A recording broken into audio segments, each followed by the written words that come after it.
چند دیار و هفته به مشارکت تایبت تل سر اکرانان.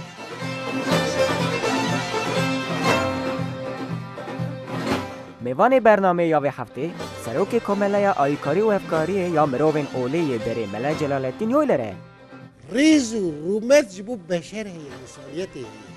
انسانیت رنگی ویشید به برابر، باوری ویشید به برابر، دینی ویشید به برابر انسانه. دجوات کی وسا پر رنگین ده.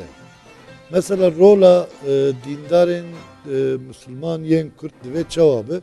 جلال الدین یولر و روشا مدرسه این کرده دواری پرستنا چند کردی در رولا مدرسه یان دیگلین اولو سیاست یال سر جواکا کرده او زیدتر بابایتان بنرخینه. چند دیار سبه ساعت و 8 ایواری ده تلویزیون حیاتی ده.